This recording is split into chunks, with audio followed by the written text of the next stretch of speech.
And we are live. Welcome, everybody, to another edition of the Rural Report, where this is a special edition where we're going to discuss all things radio. And we have a special guest right here, Mr. Evan with Radio Made Easy. How are you today, sir?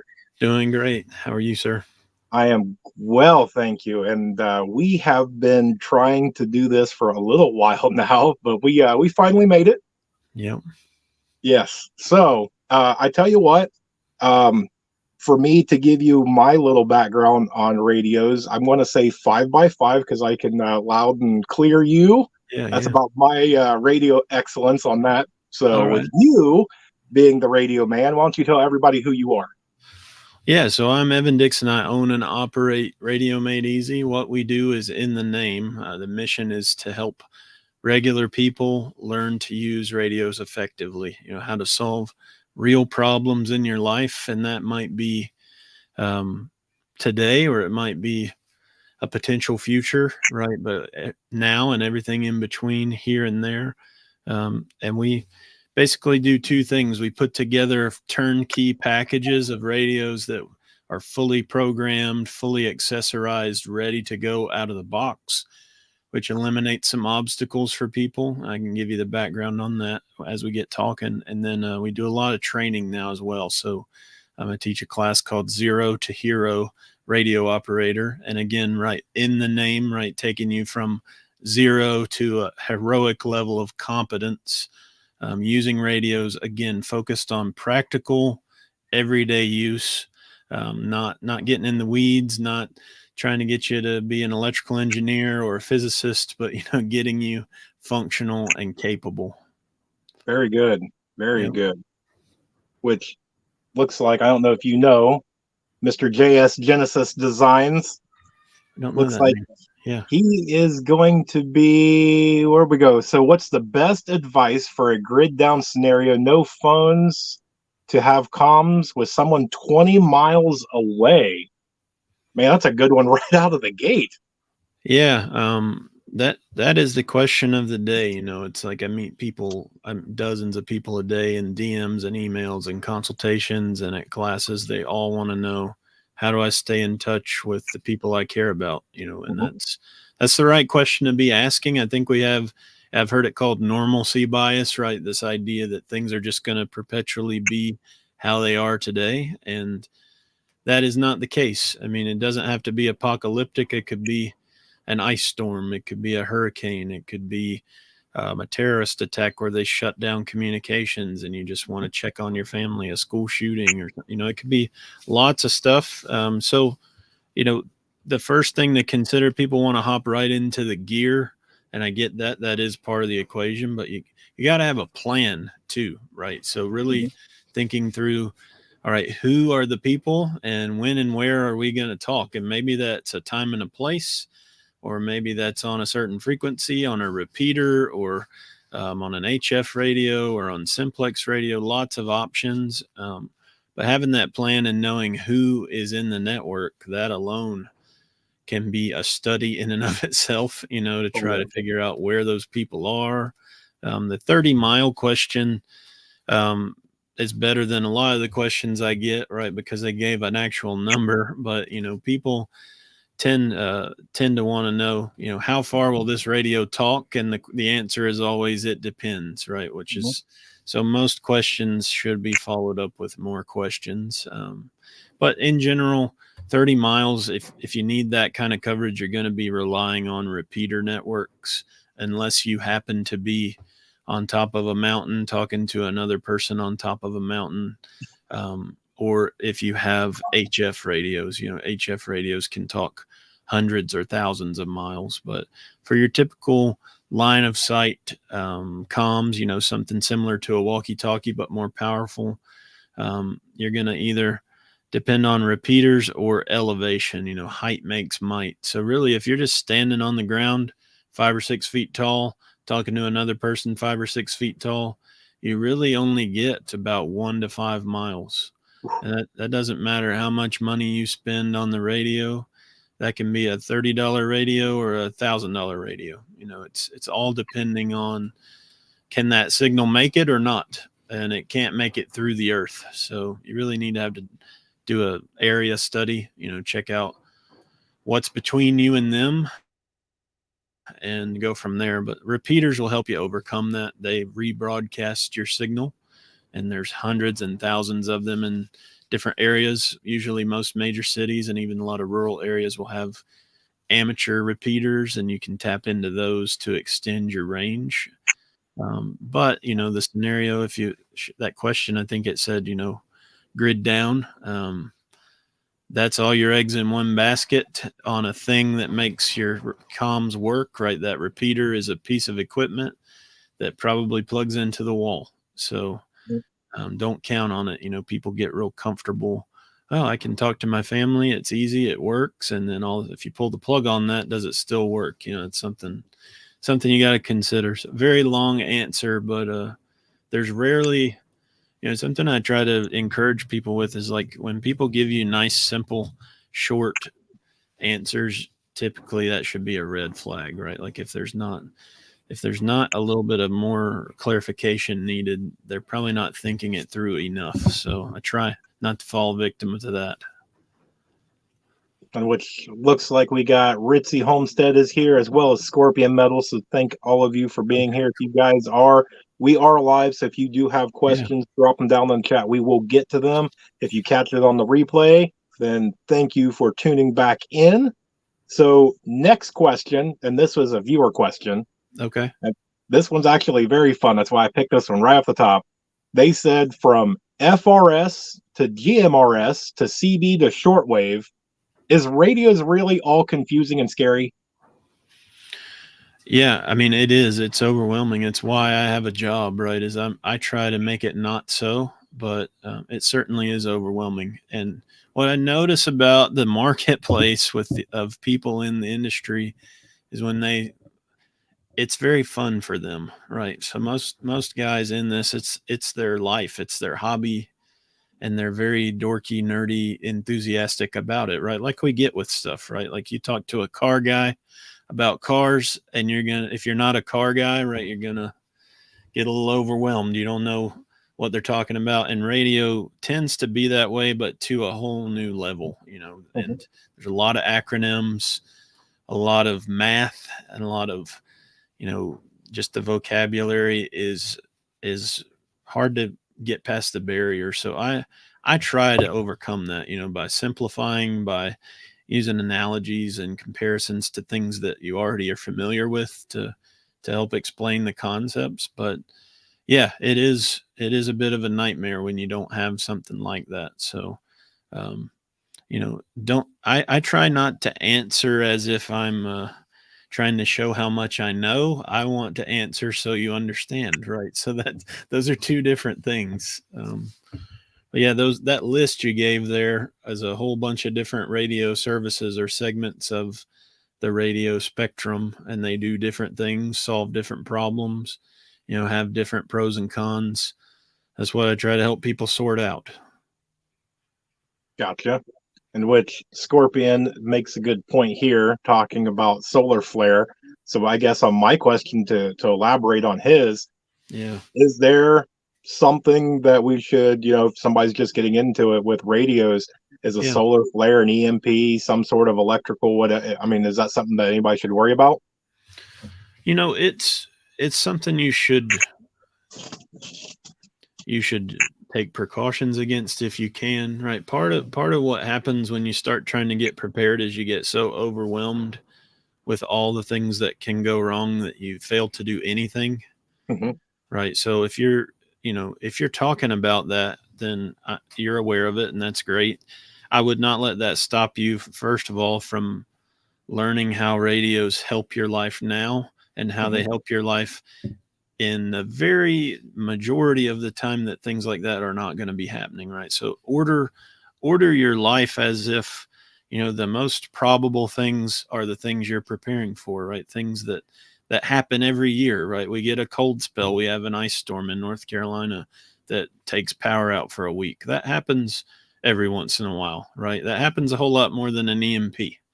And radios can help me with that, or they can help me run my homestead, or they can help me, when I'm traveling through a cell phone dead zone, on a normal Tuesday, right? They're Right. useful. Yes, if we have a certain type of EMP, it's going to destroy things with circuitry in it, things with silicone based processors in them. Things are going to get fried, and if you don't protect it, it will be fried and it won't work. Now, I'm not an expert on how you protect those things. I have kind of two approaches. I run EMP shields on my stuff because it has a good day's warranty or an insurance policy, right? So if you're not familiar, they're basically little surge protector devices you can put on your actual radio antennas and in your power systems that absorb power surges. That can be very useful on a normal Tuesday, right? When lightning strikes your stuff, they'll write you a $20,000 check if something gets fried.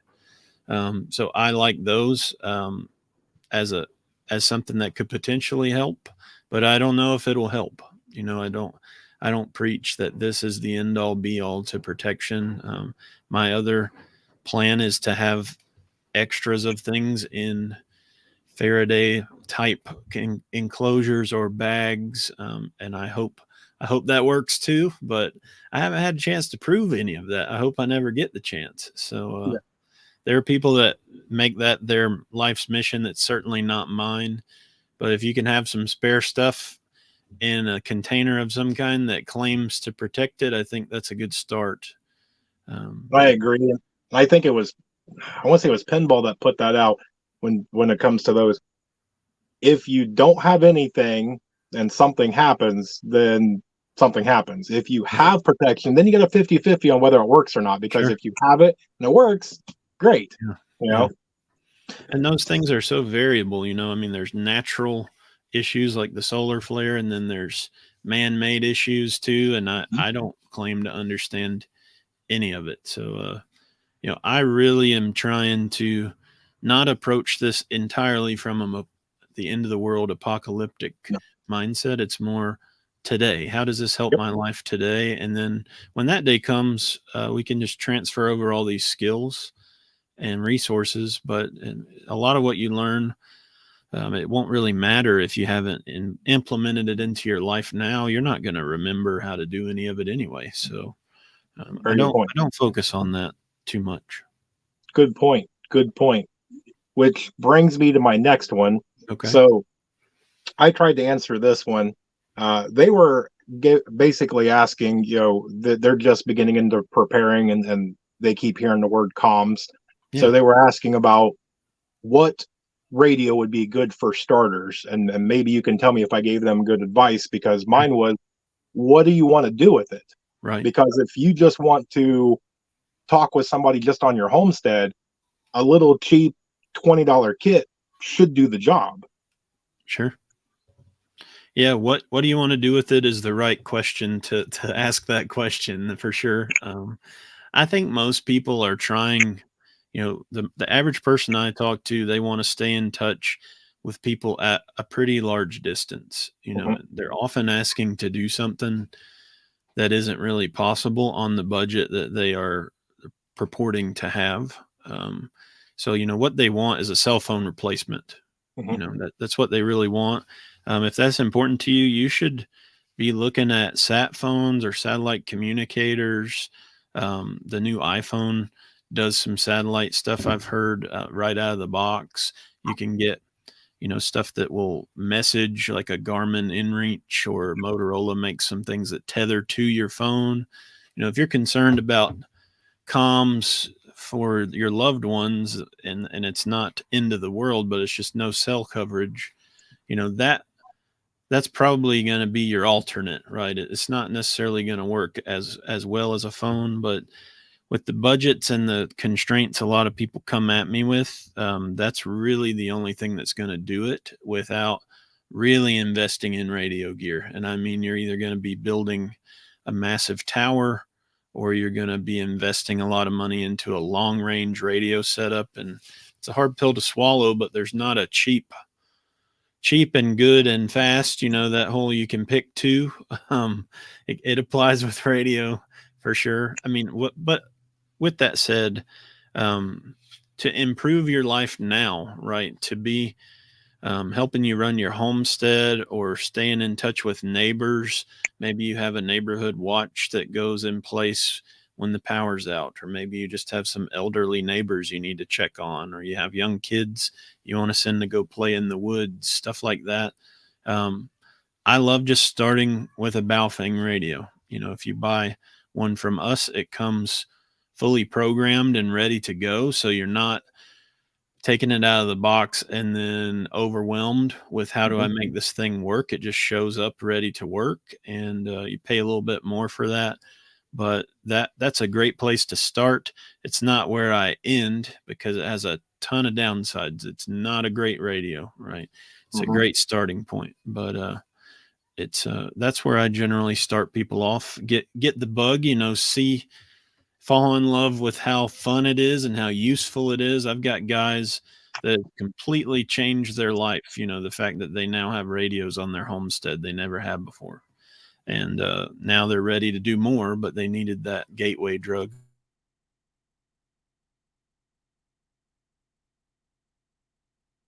Uh-oh. Uh-oh. Looks like we lost comms. We'll give it just a minute and see if Evan can come back up.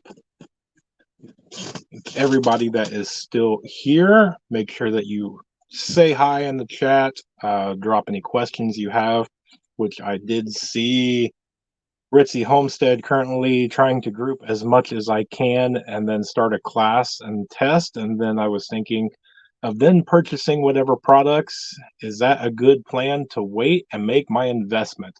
That's a very good question, Ritzy. We will ask Evan and see what he thinks. As far as my amateur opinion, that sounds like a very good plan to go get your classes, go get your skill and your knowledge before you make your investment.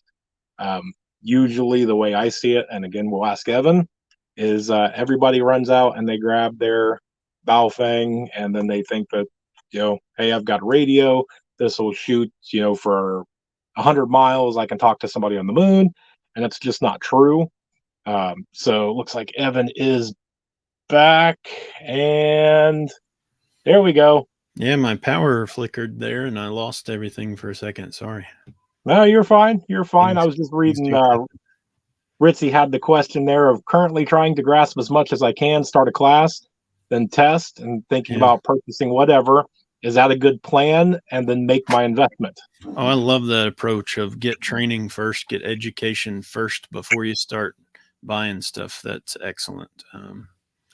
A lot of people regret, they show up to a class and they've spent a couple hundred or a couple $1,000, any kind of class, a gun class, Mm-hmm. radio class, whatever. And you're like, man, I remember we had my first pistol class. We had a big 55-gallon brute trash can on the range, and everybody that had bought those hybrid holsters, with a soft back and a Kydex front, they were just throwing them in the trash because what you find out is after about 4 drills, you have to muzzle yourself to reholster that gun, right? So Mm-hmm. it's completely unsafe. They realize it within a few drills and it's going right in the trash and they're swapping out for a full Kydex holster, so stuff like that. Be great not to waste your resources, right? So that is not how we do it though, right? We love the dopamine hit of like, let me Mm-hmm. buy something, let me get it, let the UPS man make me feel good. And training takes some work. You got to drive, or it's expensive, it's a sacrifice. And I always try to really honor the people that show up to class.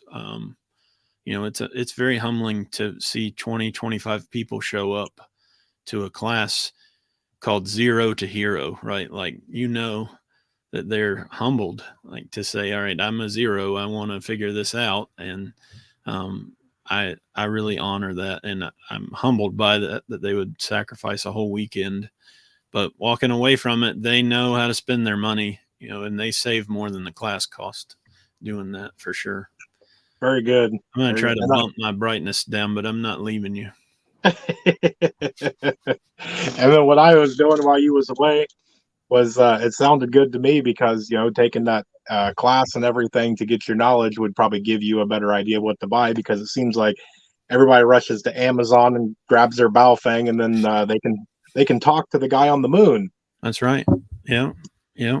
Well, I'm a big fan of the Baofeng for what it is, but I have a philosophy about Baofengs. If you want me to share it, maybe this is a good time. But Yes, please. I I want you to know that it has its place, number one, right? Like I'm a huge fan of it. I teach every person in a class how to program one effectively because it's the most common radio on the planet, right? And so I have a lot of carryover from the firearms world. It's just where a lot of my training philosophy comes. And, Mhm. Clint Smith is famous for saying we should be students of weapons craft, right? So you should be able to pick up any gun and figure out how to load it, unload it, make it safe, make it fire, aim it. You should know a revolver, a semi-automatic, a 1911, a bolt action, any of these. You should be able to pick them up and make them work. Mhm. And I feel like that with radios, right? And the one you're likely to find and have to make work is probably a Baofeng, right? So there's millions of them in existence. Now, based on that, the UV5R is kind of the iconic Baofeng. I've got one here. I'll hold it up. This is the one we sell. We do a UV5R plus, which means you get this metal faceplate.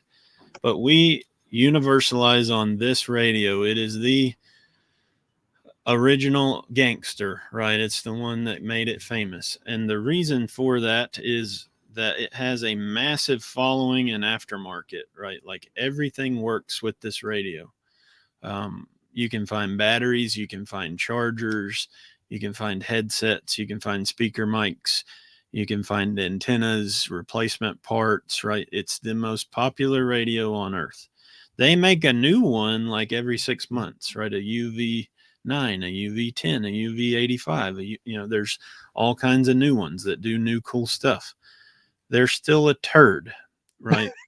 They're all turds, right? It's just a turd in new packaging, right? But what's the bad thing about the new ones is you don't get any of that benefit from this huge existence of that original, right? Like the cool thing about the original is they're everywhere. The cool thing about the original is I can find a battery, I can find a headset, I can find a charger from my buddy or from your buddy or from this guy.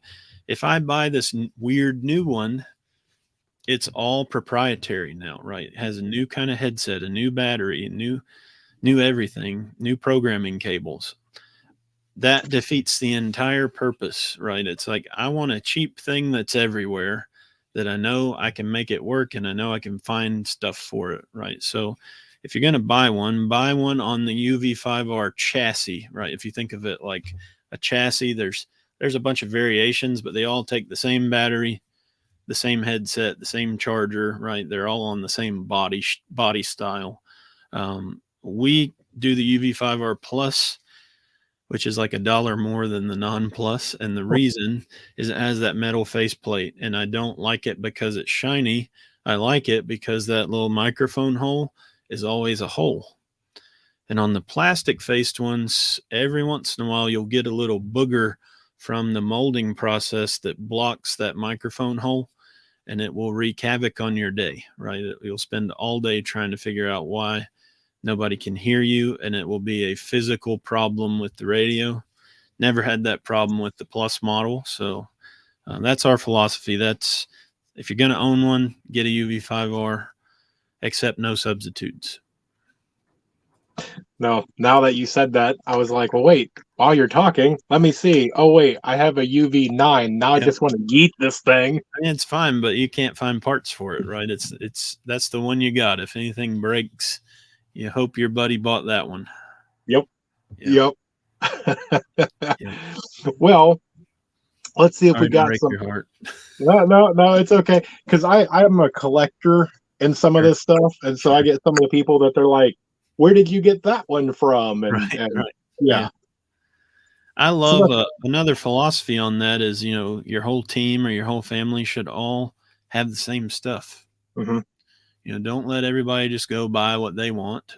You all pool your resources and buy in bulk and buy the same crap and mhm, buy extras. And I've had to support some teams of people, and nothing makes life more miserable than having 4 or 5 different radios to have to support, right? To be the comms guy for a team of guys. They don't have matching gear. So now I have to carry extra batteries, extra headsets, extra cables for 5 radios instead of one. That'll bite you bad on a bad day. So yeah, universalize, standardize. That's the way to go if you can. Excellent. Excellent. And then I guess here's one that comes from a viewer, and this probably is a very good broad question I think most people would have. Okay. Is there really a difference between a $20 radio and a $200 radio? Oh yes, there's a huge difference. But it's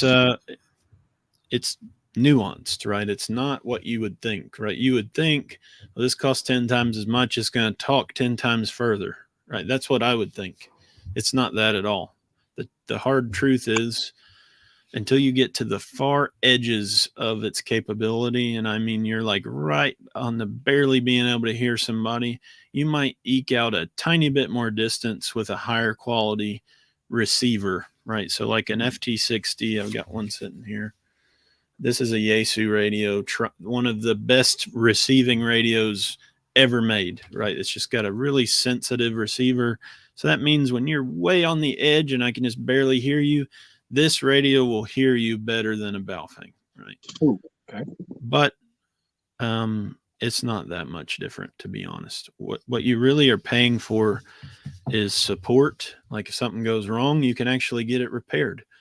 If something goes wrong with a Baofeng, what you do is you take it to the circular filing cabinet called the trash can, and you put a new one in your hand out of the box. Hopefully you've got 20 of them, because you saved so much money, you bought a bunch of extras, right? But you can't get it wet, you can't drop it, you can't step on it, you can't shake it too much, right? You can't. It's fragile, right? It is what it is. Just accept that it's kind of a disposable device, and if you accept that, it'll do amazing things as a disposable. It's like if you could buy a disposable camera that does what a disposable Baofeng can do, you would be impressed, right? So I think of them like that, or as handouts, right? But what I'm paying for when I buy a high-end radio, something I can trust, something that's going to hold up in conditions that aren't favorable, right? That it's weatherproof or even submersible. That if I drop it, the day goes on, right? It lives to see another day. And if something goes wrong with it, I can send it to be repaired either by the manufacturer or by a radio shop, that it's actually able to be serviced. And one of the kickers is it actually makes sense to use, right? The engineers made it easy to program. They didn't bury the squelch down in the menu system, right? It's just right at the flick of a button or on a knob, or they're more of a pleasure to use. Now, are they 10 times better? That's up to you to decide. But if you're going on a kayaking trip and you take a Baofeng, right? Think about it. Like, what are you doing? You're floating down a river made of water, and your radio is not going to survive what's going to inevitably go wrong unless you kept it in a dry bag, and then it's hard to get it out. So, you go with a high-end radio, it'll be there for you when you need it. So that's really what you're paying for. Excellent. Excellent. And which that brings it into, because with this being a channel for people that bring together preppers, homesteaders, survivalists, bushcraft, all that stuff, is there a kind of base level for somebody that is across the board? Maybe they are a homesteader, but they like to run out into the woods or kayak or whatnot. Yeah, I think everybody should have a good handheld radio just with you all the time, and not just you, but everybody you love. And they should all be programmed identically, and you ought to be able to make that work in your house, in your car, and on your person. I don't think you need it on your belt, right? It's not a duty tactical radio that you're going to have on your body, but it should be in your console or in your backpack. Maybe have two, right? So if you're with somebody, you can hand them one and you can talk to each other instead of yelling at each other. I mean, I've run into times like we're running Ethernet cable for some security cameras, And it sure is nice that I had two radios so I can tell the guy to stop pulling the cable, right? Because it's got a knot in the cable, right? Instead of costing us an hour of re-terminating a cable, like I can just tell him over the radio. Like you'd be amazed how useful it is. So, start with some handheld radios. If all you can afford is a couple of Baofengs, start there. Start using them and get them in the hands of people that you love and show them how to use them and come up with a plan of how you're going to use them if you need them. And that might be, you know, if the power's out every night at 9 o'clock, we're going to try to reach each other on these. Or it might mean if we go hunting, this is what we bring with us. I just know you're going to be on this channel, and I know with confidence you're going to have it. It's going to be on. You're going to be listening, right? It does you no good if someone's not on the other end. That's what a lot of preppers throwing radios in bug out bags don't really seem to comprehend, is like you and your lone wolf radio, it can listen, you can gather information with it, but it's not going to be a cell phone replacement unless someone else is over there listening on the other end, and Mhm. you're probably in charge of them too, right? That's the other hard pill to swallow about this is, yeah, your family is probably going to think, yeah, that's too much money. Mhm. And so you got to decide, do you want to talk to them or do you want to, save money, right? So you probably need to go ahead and plan on buying radios for all your family. Mhm. Just you pay for it. Um, and if that means they get a Baofeng and you got a Yaesu, right? Because they didn't pony up, so they get the budget set up, so be it. But you might be taking that responsibility on, and that if it matters to you, that might be what you need to go ahead and plan for. But a handheld in every person's hands is a good place to start. And then when you discover the weaknesses of that, right? If you see that it's not doing what you need it to do, then think about upgrading from that. In which every time that I talk to somebody and they do that whole thing, hey, I see a Mao thing on wish.com for $10. Yeah. That's got to be good enough. And I go, you know what? Take your cell phone and put it up for the whole weekend. Yep. Well, I can't do that. Yeah, communications is important, isn't it? Yeah, absolutely. And it's also something we take for granted. I usually ask people in class, everybody raise your hand if you live or commonly find yourself in a place where cell phones don't work.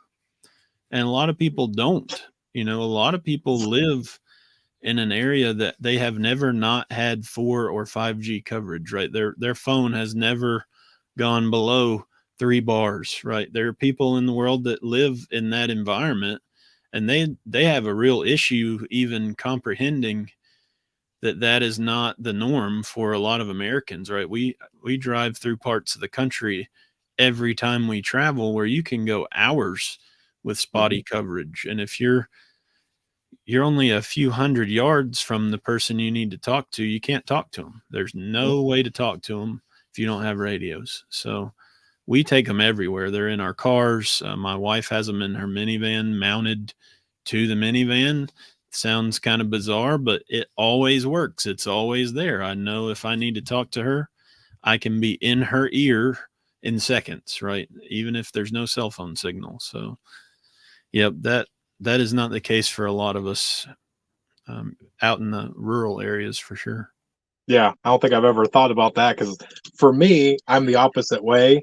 Yeah. If I want to get a bar without Wi-Fi calling, I got to step outside. I cannot get Okay. anything in my house. I'm going, now wait a second. There's people out there that don't know there's something less than 3 bars. I mean, they might conceptually know it, but they literally haven't. It's like people that haven't ever been further than 10 minutes from a grocery store, right? Like they have a hard time relating to a person who lives an hour from a town, right? That's not in their mindset, and that's okay. It's not wrong, but it's not consistent across the board, right? So some people really aren't clued in on the way the world really is, and that's part of our job is to kind of gently shake them awake, right? Like, hey, you're in a bubble here, and that bubble can be burst.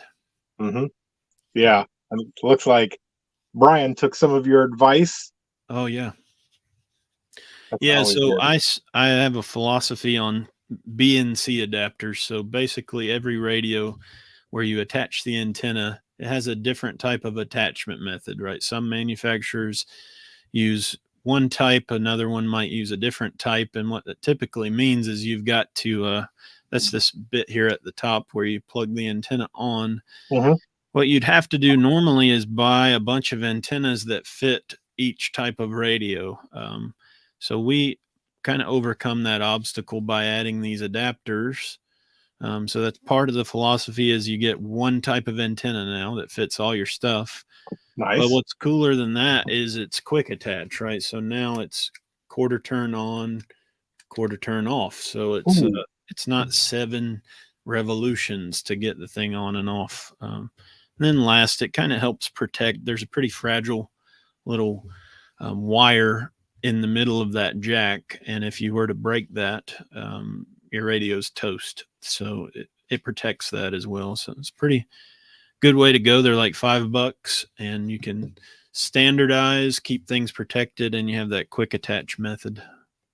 good deal. Good deal. Well, another person asks, because they were semi familiar with you, Okay. if you only specialized in kind of just the handhelds, Yeah. or if you go in all sorts of radio. And I think that they were talking about different other mounting radios, ham, things like that. Yeah. So I intentionally keep it generic as far as what we do is radio. It's not ham radio. It's not CB radio. It's not HF radio or line of sight radio or commercial radio. There's so much out there, right? GMRS.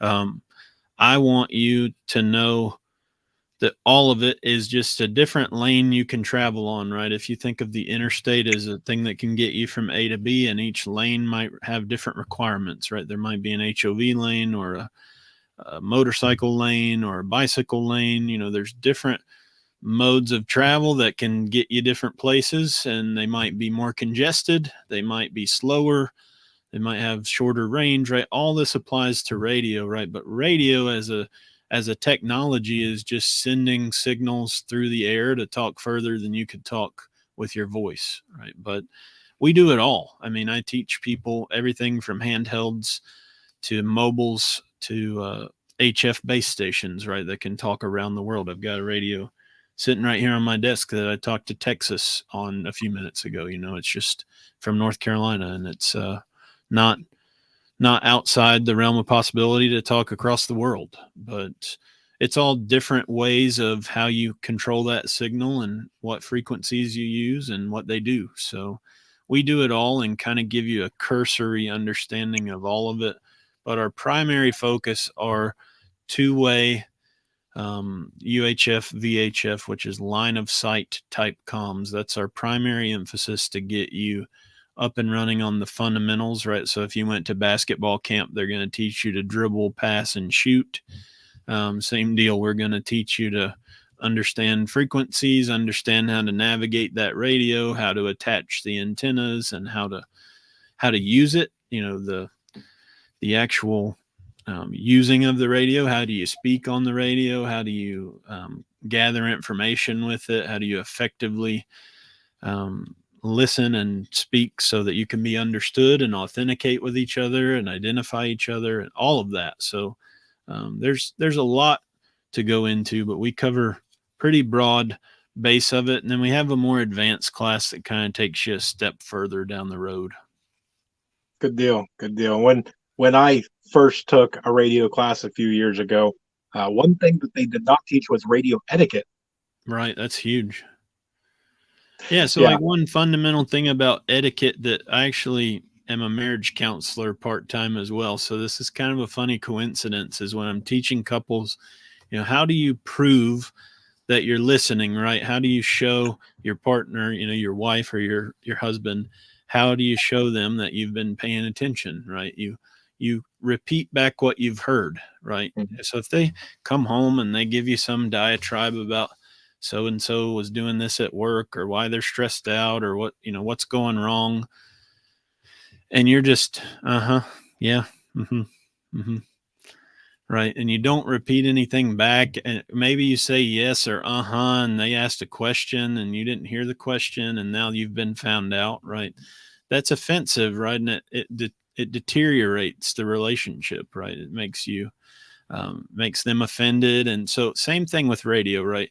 Repeat back what you hear for confirmation, especially if it was important. So, just like I want my wife to feel warm and fuzzy that I heard her desperate, story of how things went wrong today with the kids, and I can repeat it back, and she knows that I was listening and she was understood. Same thing with radio, right? Repeat back, even if it's just a summary, so they know that you heard them, right? That, because all you have is voice. So if you don't get it back over the radio, you might just think that that message went out into the ether and nobody got it. So, that's a principle there. And how to identify each other, right? A you, this is me sort of introduction. So, rural, this is Evan. You lead with who you're talking to, so you get their attention, that sort of Mhm. thing. So, lots of etiquette that we not only talk about, we actually use in class to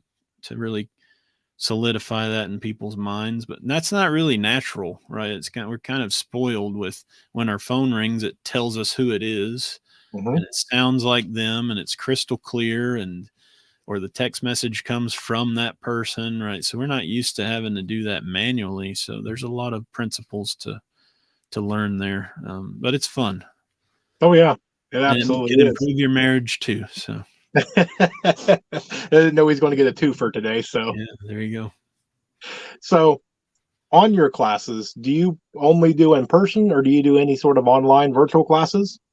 I only do in person right now. I have had a clamoring for online classes, especially since my Instagram completely exploded over the holidays, and I'm struggling to meet the demand for sure.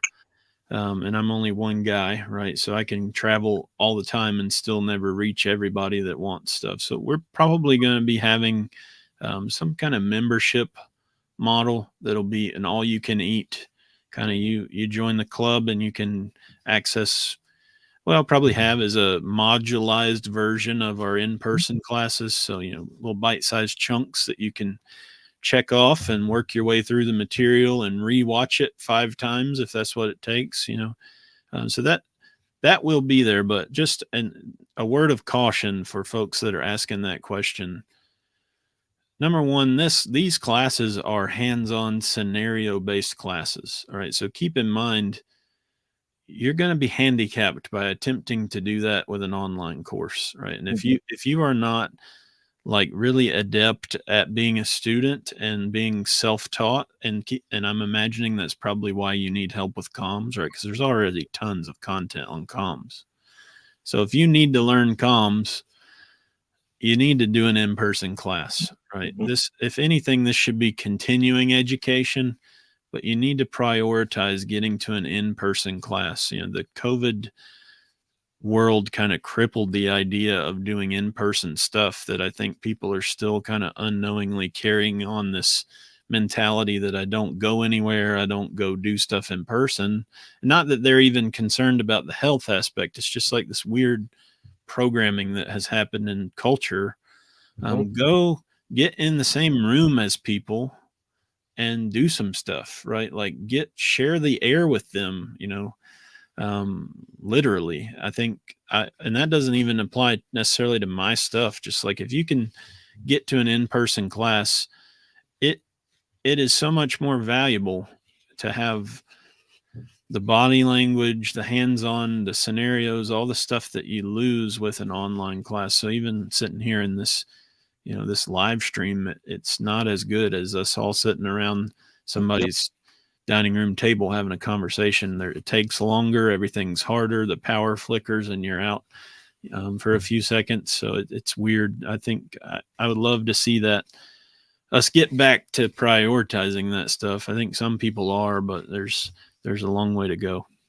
Well, as long as you're providing snacks, I'll be there. All right, yeah, we cater lunch both days, so come on. Excellent. Well, I did promise I do have one loyal subscriber Okay. who is more into the slightly more tactical question Okay, of, cool. in a SHTF situation, should somebody worry about signal tracking? I mean, it's a fair question. I think you need to be realistic about why you would, what are you exactly hiding from, or who are you hiding from, right? Those questions need to be answered. Is it the meth heads down the street that you don't want knowing you're not home, or is it the NSA or the ATF, or somebody that collects their money instead of earns it, right? Which one are we dealing with? And your adversary is going to determine, your how vulnerable you are to something like that. I don't have much help for you if it's the latter, right? If you're just trying to be in obscurity and not be essentially overheard by your neighbors or by the criminal element in the town, right? The cartel members or something like that. Yeah, we can completely square that away. We can get you using digital modes with or without encryption. We can get you sending data instead of text. I mean, instead of voice, you can send text bursts over radio. We can get you down to 1 second to send what would take minutes to speak, right? So we could do a lot. We can um, really prevent that from being an issue. But two issues with it are: the more complicated the system is, the more prone to failure, right? So just know, the dumbest guy on your team is the lowest common denominator, and he's got to make that stuff work. And I Mhm. don't mean that derogatory toward him. He might be, the best breacher or the best long range shooter on your team, but he can't make a radio work, right? He just F's it up every time you hand it to him. Can you really count on him to run a sophisticated encrypted radio or reprogram it on the fly if it gets reset or replace it? Um, Chances are you're going to be relying on low tech, analog type stuff, and you need to know how to make that work. That might not be your primary, but you might end up with that. So that's a long answer, but I think a lot of people are a little unrealistic about, like, you're Mhm. probably not going to have a team of, you understand, most of these guys that run that stuff have a team of people supporting them that just hand them the gear, Yep. and they might have a guy on the team that's his whole job is to keep that stuff working. Yep. If you have that, rock on. I'm happy for you, but I doubt you have it if you're asking that question. So you need to reel it in a little bit, right? And Yep. there's some great material. NC Scout, people love him or hate him, right? But I've learned a lot from his material on how to use the Baofeng. He's got the Gorilla's Guide to the Baofeng Radio, or I think that's the name of his book. Lots of great principles on, if that's all you got, how do you make that work? Mhm. Now, that is not all we've got, right? I'm not under any illusions that that's our only option. And we've got tons of cool options and we should use them. But can you get your whole team up to speed on that? That's the part that you really need to consider.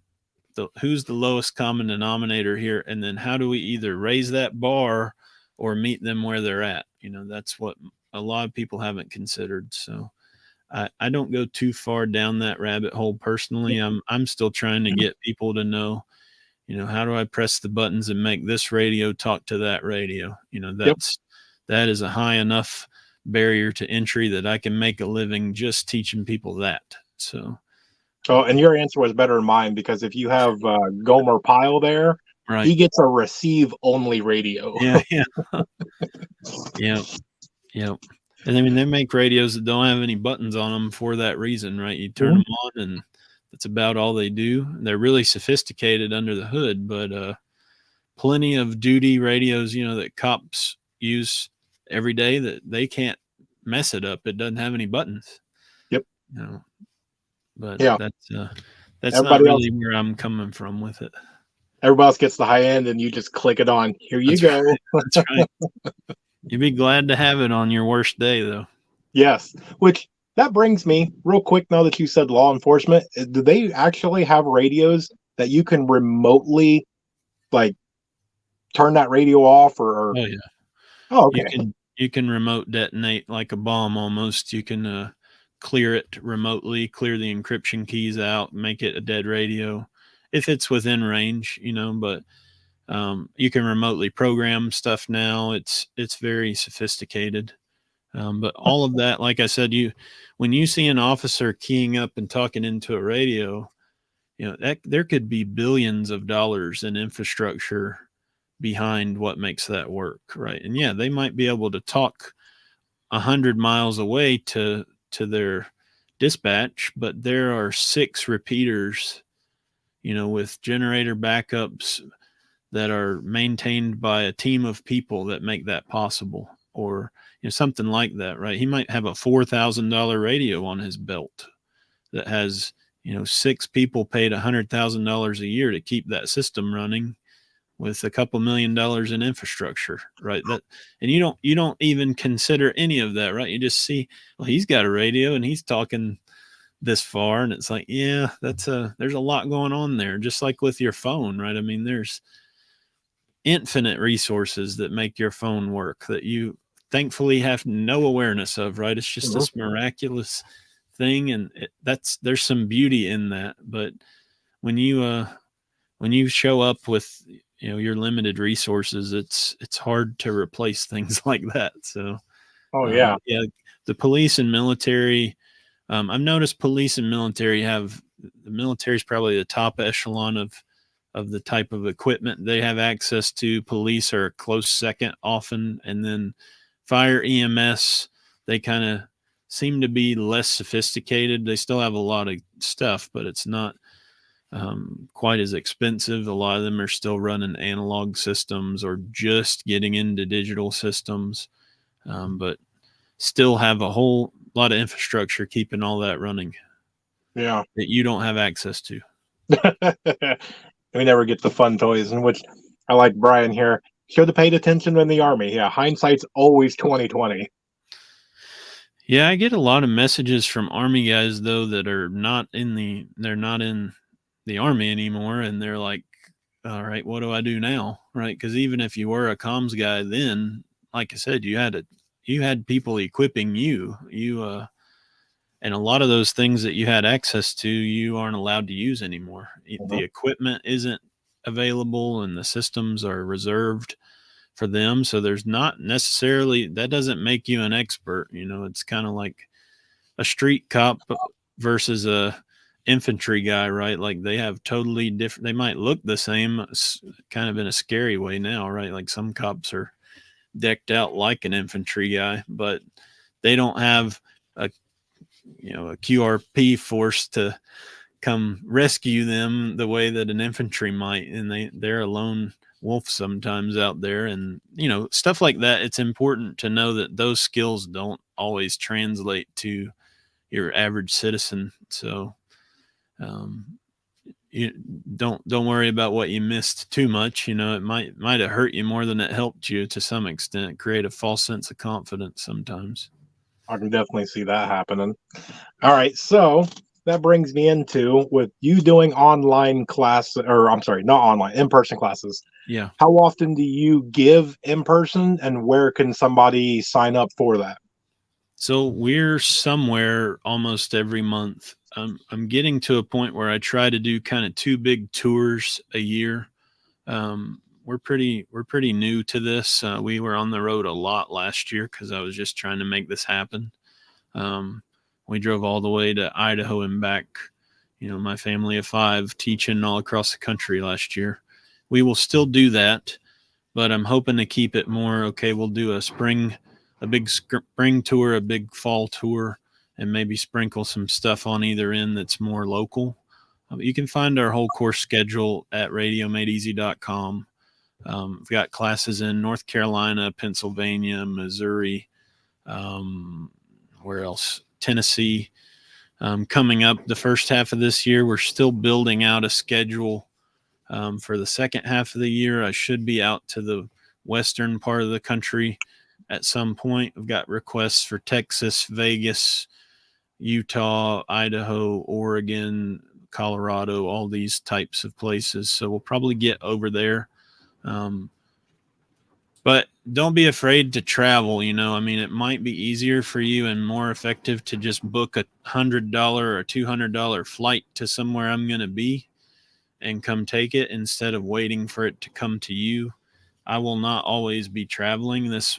I might only be doing this for a year or two, and then it's going to be okay. You come to me, right? It's Mhm. once it's established, there's not as much incentive for me to travel. But if I'm not coming to you, I am always looking for hosts. So if you have a group of people that are interested, I try to have about 10 people minimum is what I like to have in a class. I usually kick a free class to the host, and I just need, a cool, dry place to teach the lecture portion with enough seating for 10 to 20 people. And then we'll just use the surrounding environment wherever we are for the scenarios and the missions. We kind of just figure it out as we get there. But that would be great. You can go on my Instagram and fill out the class request form at the top of the page if you're looking for me to come to you. We're usually in Florida, Tennessee, Georgia, southeast kind of region pretty often. Anything within a day or two drive of North Carolina, I'm more open to coming to you. But if it's out on the West Coast, you're gonna have to make it work, right? It's a big commitment for me to roll all the way out to Vegas from North Carolina. So if you see I'm out in your area, prioritize it and get there, and it'll be worth your time. Now, does that go into the cost on how far you have to travel, or is it pretty all about the same? Cost is the same across the board. I don't punish you for being further from me. I just have to meet those minimums to make it worth my time and pay for the expense. So everything's kind of flat rate across the board. That's very good. Very, very good. Yeah. All right. So as we gear down on our hour, which we run over, I am all for that. Yeah, Um, no problem. so for anybody, whether they are homestead prepping, bushcraft, your just weekend camper, Yeah. if they are interested in wanting to do this, obviously they can come and do a course with you. But let's say they're just gun ho and they want to run out this weekend and buy a radio. What is that one really good, like perfect radio for a beginner? Well, we have packages on our site. It's basically going to be dictated by your budget and what job you need it to do. So if you check out, our handheld radio packages, like I said at the beginning, that's where I think everyone should start. Um, get the most radio you can afford. That's what I would say. I don't recommend people stair stepping their way up to the good stuff. So if you don't have the budget for, like, my favorite radio is the Yaesu VX6. I haven't shown this, but this is a small submersible, waterproof, shockproof, just legendary radio. It's what I carry, what my wife carries, what anyone I care about. This is the radio they have. If you don't have this one, you're not on the A list, right? But they're costly, right? Our package is about $450 for that radio, and that's with all. It's not just the radio, right? It's with some accessories and the programming and a modification to the radio to make it do things it doesn't do from the factory, right? So it's legendary. But if you can't swing 450 in, let's say you're thinking more the $120 Baofeng radio, our essentials kit, that is a perfect place to start. And getting started now is worth a whole lot more than getting started in 6 months. So I would say, get. What I don't like to do is waste money on my way up. That's where I was going. Is a lot of people will buy something now and then they'll get step 2, step 3, step 4, and by the time you add up what you've spent, you have spent 3 times what the good one costs that you could have just skipped the middle, right? Go buy the Harbor Freight tool and then buy the DeWalt or the Milwaukee, right? Don't stair step your way through Ryobi and Rigid and whatever that is, right? That's the analogy, is like, just get the job done for now and use that thing, wear it out, and then save and get the good one and skip the middle, right? Because the middle is where all that waste happens. And the cool thing is, if you go with our kits, a lot of the stuff you get in that kit will transfer over. So, like Ooh, the antennas and a lot of the things you learn in class, that's all going to carry over. So you haven't wasted all that money. And at the end of the day, that one that you're graduating from can stay a backup or a handout, right? So that's the way I go. Start with a Baofeng if you don't have a lot of budget, or start with a legendary VX6 if you're a buy once cry once kind of dude. mhm. That's where I would steer you. Very good, very good. And then I had one other question that kind of just came in, and this is actually from one of my moderators, which I don't know why they're not modding if they're sending me this, but Okay. they want to know from you, being a radio expert, is there a holy grail? Is there that like every radio guy would just bow to? That's the greatest radio there is. Oh, I mean, no. If I was just at an event and one of the guys said, if you, he'll smile if he ever hears me carrying on his legacy of this terrible joke. But he said, if you ask three radio guys what the best radio is, you get like five answers, right? So, I mean, everybody has their idea of that. There are some Hall of Fame radios. That's kind of what I've picked to run my company around. My kits are built around the radios that I think stand out from the pack as good value, durability, ease of use, that sort of thing. And those are the radios we sell. But I mean, there are radios that are not even in my they're not in my universe that I would love to own, but they just aren't. They're not affordable or not within my priorities, really. But I couldn't say, just one. What I would want is one of every kind of radio, right? And I'd want three of them, right? I'd want Mhm, one I can use, one that can be my backup, and one that can be my backup to my backup, right? So, mhm. I would rather have three of a crappy compromise radio than one really good one for that reason, because I know things go wrong, and it's a lot easier to just swap it out than try to fix it. But yeah, I don't have a clear answer for that one. There are some, another thing to think about is there's a lot of radios that are considered kind of all band, all mode. So there's a radio out there, an FT991A from Yaesu, that does everything, does all the modes, all the bands, and it's about the size of a VCR, right? Not that massive. But the downside is you have one point of failure, right? So now, like, I've got this one radio, it does all the stuff, but what if it fries? Like, what if that one radio goes down? If I had that broken into three radios that do each of those things, if one dies, I still got these other options, right? So I think about it that way, where things are more modular, things are more replaceable and affordable and scalable. So I would not prefer a do it all radio. I like having things broken into their parts. I like it. I like it. Which I was waiting for the somebody in the chat because I do have a handful of younger users going, "What's a VCR? Is that a radio?" Yeah, yeah, yeah. Looks like Brian has a question. What are your thoughts on having some radios mixed with walkie talkies? I'm not sure what he means mixed with them. Like, maybe different family members have different things. I don't know if that's what he's getting at. But the cool thing about the way we set up the Baofengs is they will interface with your standard walkie-talkie.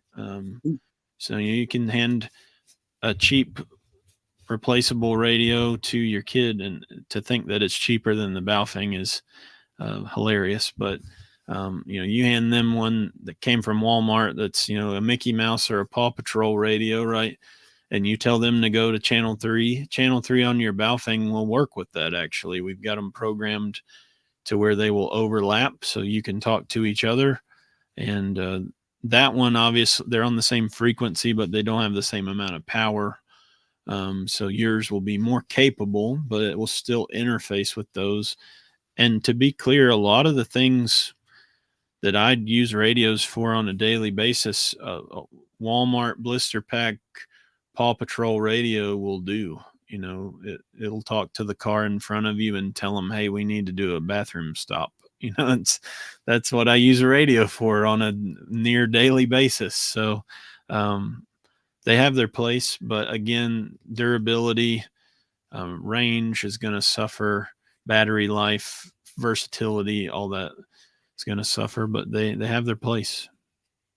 Excellent. Yeah, that's why I usually that's about the thing of my comms. Whenever somebody comes to me, it's what are you trying to do? If Yeah. you're just trying to go from here to the other side of the pasture, Yeah. you don't need much.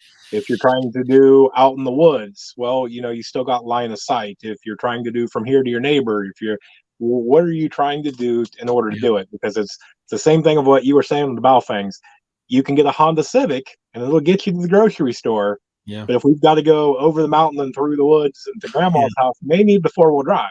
Yeah. A little bit of ground clearance might make or break your trip, right? So, Hmm. Yes. yeah, Yes. it's totally that way. You really need, and so for people that are sitting there listening and they're like, I still don't know where to start. If you go to the bottom of my webpage, there's a comms consult. You can book an hour of my time and we will just sit and design a solution. And if it takes 2 hours, that's fine, right? I'll be at your service, custom consultation, sit down, map out your points, figure out what gear you're going to need, figure out, I even do in-person stuff if you want to bring me to figure out where you set it up at your house or even do installations. So you're not on your own to figure this out, but it doesn't come free, obviously. But I actually typically apply the cost of the consultation to any purchase. So I'm really just filtering out time wasters more than I am, Right. getting you to pay me. It's more like, hey, I'll help you if you're going to buy it. But you don't get an hour of my time for free, obviously, just to troll me. Right. But that's available to you as well. If this is overwhelming, just grab one of those consultations and we'll get you dialed in. Excellent. And where are all the platforms and everything so everybody can find you? Yeah, you can. My main center of operations is just the website radiomadeeasy.com. I'm on all the socials under some form of Radio Made Easy. It's a big yellow circle with a radio signal coming out the middle. That's my icon. And I'm biggest on Instagram. We just clicked over to 91,000 followers today, I think. So that's pretty cool. That's where I'm emphasize a lot of my posting because I have the biggest audience there, but we're on YouTube and TikTok and Facebook and Twitter and everything else too. So um, find us if you know how to use the Googler. Just come find us. Excellent. Excellent. Well, I appreciate your time, and I know that we're going to have a bunch of different questions and everything after. So I will probably reach out to you on a later date. We'll have you right back on because Okay. I know radios are definitely not an easy, real quick 10-minute conversation. Yeah, and they're not, but it's a fun one to have. So I will also go ahead and I'll right when we get off here, I'll add a coupon code on the site for your people, and Ooh. I'll give you a little kickback on that. If you tell me what you want the coupon code to be in, I'll go ahead and make it right now. Oh, just tell them put rural down. How about that? Okay. So rural, RURAL for Yep. 10% off on radiomadeeasy.com. Anything that's not on sale, and then I'll kick you back a few bucks for your channel for There any you orders go. we get. And usually on all that stuff that we do, just about all the money that comes in from the channel usually goes straight over to Caleb House. So, Awesome. Okay. I yep, love that. Well, I'll just commit to match any discount. I love that yeah, charity, so I would be happy to partner with you on that. yeah. We love Caleb House and we try and do as much as we possibly can. So Awesome. that's usually what everybody does. We break it in, we ship it back out. I love that. Well, thanks for being a part of that. That's important work. It is. It absolutely is. So we love Bear and we love John over at SOE. We love the whole family of Me too. everybody. All right. Well, that's live. So rural, RURAL, 10% off on the website there. And you There you get go, a guys. kickback to Caleb House. There we go. So, all right, I appreciate your time. Thank Everybody you, go sir. check him out. I will be posting a bunch of his links after the live down in the comment section. So that way, if you are having trouble trying to find it, just go down here and click on it so you can find him. And with that, I appreciate your time and we are out of here. All right. Thank you, sir.